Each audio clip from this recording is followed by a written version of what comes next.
स्वागत है आप सभी का एक और नई वीडियो में।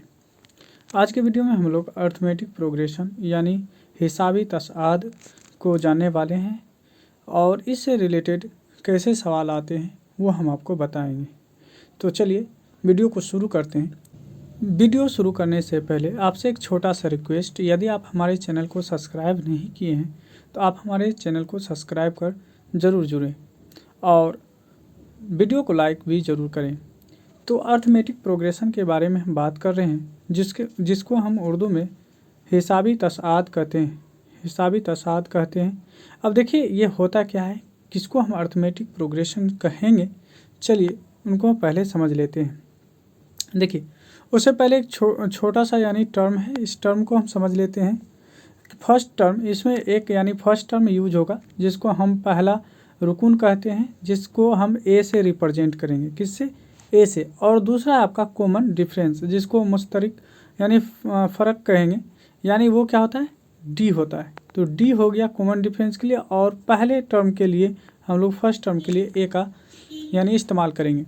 चलिए अब हम समझते हैं कि एपी यानी अर्थमेटिक प्रोग्रेशन क्या होता है। देखिए यहाँ पे हम कुछ मिसाल लिए हैं, जैसे 1 2 3 4 5 एंड सो ऑन है, यानी आता रहेगा, आप जहाँ तक ले सकते हैं। नीचे वाले में देखेंगे 2 4 6 8 10 12 करके है। उसको नीचे में देखेंगे 7 है, 12 है, 17 है, 22 है और 27 है। और आखिर में देखेंगे 1 8 27 और 64 है।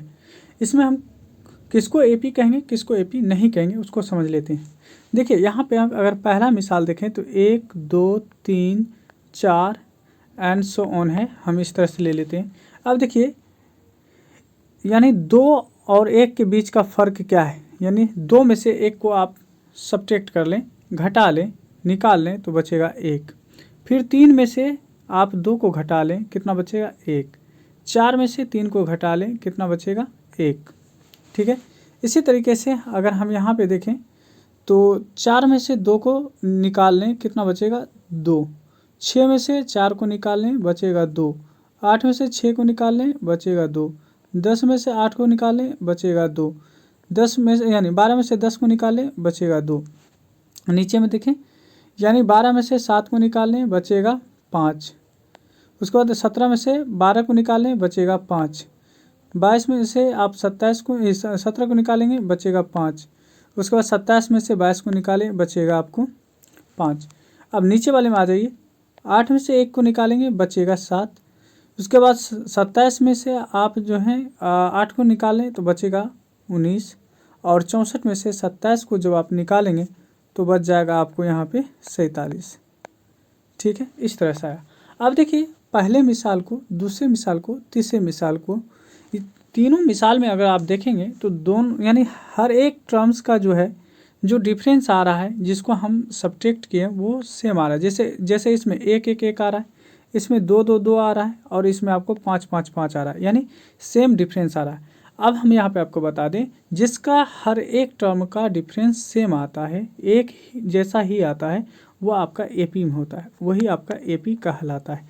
अब देखिए नीचे वाला मिसाल में हम आपको जो बताएं यहाँ पे, तो डिफरेंस क्या आ रहा है? 7 19 47 आ रहा है और ये सेम डिफरेंस नहीं है, ये नहीं है, इसीलिए इसको हम एपी में नहीं कहेंगे, ये एपी में नहीं है।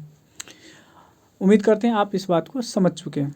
देखिए फिर से हम समझते हैं, यानी कोई भी आपका दिया गया जो एपी होता है, टर्म्स होता है, ये जो लिखा हुआ है 1 2 3 करके लिखा हुआ है, 2 4 6 करके लिखा हुआ है, 7 12 17 करके जो लिखा है, ये आपका टर्म है। यानी 1 क्या है? टर्म है। 2 क्या? ये भी टर्म है। 3 क्या? एक टर्म है। 4 क्या? एक टर्म है ना। इस तरह से ये आता रहेगा, ये टर्म है। और प्रत्येक टर्म का अगर डिफरेंस यहाँ पे सेम आ रहा है तब ये एपी में है। अगर यहाँ पे देखिए 7 क्या है? टर्म है। 12 क्या है? टर्म है। 17 क्या है? टर्म है। 22 क्या है? टर्म है। ठीक है। अब देखिए इसके प्रत्येक टर्म का अगर डिफरेंस सेम आ रहा है, प्रत्येक टर्म का डिफरेंस अगर सेम आ रहा है तो हम कहेंगे ये एपी में है। और जिसका सेम यानी नहीं डिफरेंस आएगा, यानी वो आपका एपी में नहीं है। अब देखिए, अब इसी को रिप्रेजेंट किया जाता है कैसे, ये देखिए यहाँ पे जो आप देख रहे हैं कि 2 है, यहाँ से हम इसी मिसाल को लेते हैं। 2 का मतलब ए का वैल्यू क्या हो गया? 2। ठीक है, या आप कह सकते हैं कि 2 बराबर ए। ये 4 को क्या कर सकते हैं? तो 4 हो गया ए प्लस डी। 4 को कहेंगे a प्लस डी। उसके बाद अगर हम यहाँ पे 6 के बारे में बात करें तो ये क्या हो जाएगा a प्लस 2d। ठीक है, a प्लस 2d ये किसके बराबर होगा, तो ये होगा 6 के बराबर। यानी देखिए पहले टर्म को हम लोग a लिखते हैं, पहले टर्म को a, दूसरे टर्म को a प्लस डी, तीसरे टर्म को a प्लस 2d और चौथे टर्म को a प्लस 3d। अब देखिए जितना भी आपका टर्म आ रहा है ना उसमें d की संख्या एक कम है, एक कम है। कैसे, देखिए पहले टर्म में a ही है, d है ही नहीं। दूसरा टर्म हम बोल रहे हैं 2, लेकिन d कितना आ रहा है, a प्लस डी, एक ही आ रहा है। यानी जितना पद होगा उसमें से एक डी कम होगा। अगर हम कहेंगे चौथा पद क्या होगा, तो आप कहेंगे a प्लस 3d।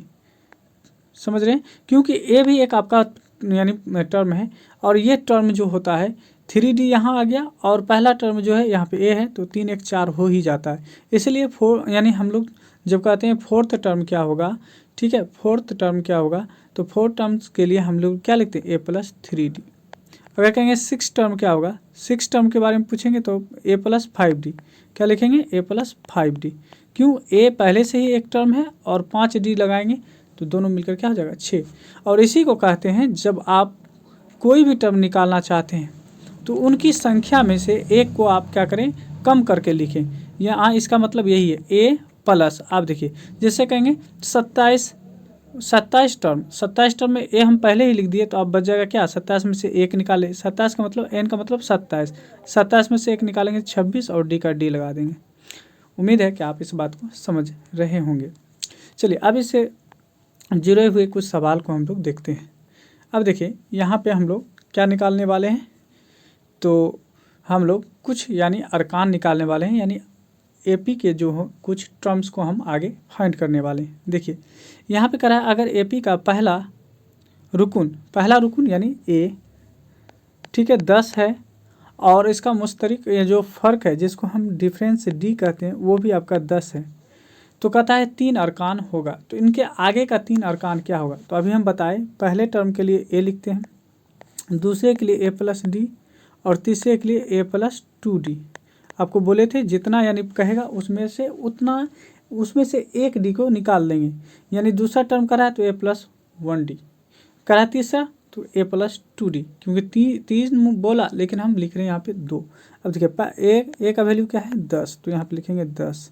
अब देखिए a का वैल्यू क्या है 10, d का वैल्यू क्या है, ये भी है 10। इसके बाद यहाँ देखिए a का वैल्यू क्या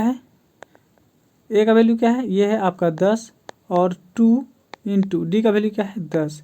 अब देखिए ये आपका 10 का 10 हो जाएगा, इसके बाद 10 और 10 20 हो जाएगा और यहाँ पे देखेंगे 10 दूना 20, 20 10 30 हो जाएगा। देखिए किस ऑप्शन में है 10 20 30, तो ऑप्शन नंबर ए आपका सही हो जाएगा। उम्मीद करते हैं आप समझ रहे होंगे। चलिए आगे के सवाल को देखते हैं। आगे का सवाल देखिए यहाँ पे कह रहा है यहाँ पे कि अगर एपी का पहला रुकन 3 और मुश्तरिक फ़र्क जो है ये आपका 5 है तो 2 अरकान होंगे। तो इनके 2 अरकान पूछे हैं, तो 2 अरकान में पहले देखिए यानी ए कितना दिया है, ए दे दिया है आपको, यानी पहला जो रुकन है, पहला रुकन कितना दिया है, पहला रुकन यहाँ पे है 3, ए बराबर 3, डी बराबर कितना दिया हुआ है, वो है 5। देखिए यहाँ पे 5 दिया हुआ है। अब कह रहा है यहाँ पे 2 अरकान निकालने के लिए, तो पहला अरकान के लिए ए, दूसरे अरकान के लिए ए प्लस डी। तो ए का वैल्यू क्या है यहाँ पे 3, उसके बाद देखें ए का वैल्यू 3 और प्लस डी के वैल्यू 5। तो यानी पहला हो गया आपको 3 और दूसरा हो गया 5 3 8। तो देखिए 3 8 किस में है, तो 3 8 ऑप्शन आपको सी में है। अगला सवाल देखते हैं। अगला सवाल यहाँ पे कहा जा रहा है कि 2 4 6 8 10 12 का मुश्तरिक फ़र्क क्या होगा, यानी डिफरेंस पूछ रहा है। तो डिफरेंस के लिए क्या बोले थे कि दूसरे में से पहले को यानी निकाल लेना है। तो यहाँ पे हम क्या करेंगे, 4 में से 2 को निकाल लीजिए, कितना बच गया 2। या आप ऐसे भी कर सकते हैं 12 में से 10 को भी निकाल लें, तो 12 में से 10 को भी निकालेंगे तो 2 ही आएगा। तो आपका सही आंसर ऑप्शन ए हो जाएगा। अगला सवाल देखिए। अगला सवाल में इसमें भी आपको मुश्तरिक यानी फ़र्क पूछ रहा है, डिफरेंस पूछ रहा है, डी पूछ रहा है। तो क्या करेंगे, दूसरे वाले में से पहले को निकाल लेंगे तो दूसरा क्या है 8, 8 में से 3 को निकाल ले। आप कहीं से भी निकाल सकते हैं, 3 में से 8 को भी निकाल 13 में से 8 को भी निकाल सकते हैं। तो 13 में से भी 8 को आप जब निकालेंगे तो देखेंगे कि 5 और 5 ही आएगा, तो आपका ऑप्शन बी सही हो जाएगा। अगला देखें, इसमें भी सेम सवाल है। ये सवाल आप लोगों के लिए छोड़ रहे हैं। आप जानते हैं हम आप लोगों के लिए 1-2 सवाल जो है छोड़ देते हैं और उनका जवाब आपको कमेंट बॉक्स में देना होता है। उम्मीद करते हैं ये अभी तक जो हम समझाएं आपको आप समझ चुके होंगे। चलिए अगला सवाल देखते हैं, और ये आखिरी सवाल।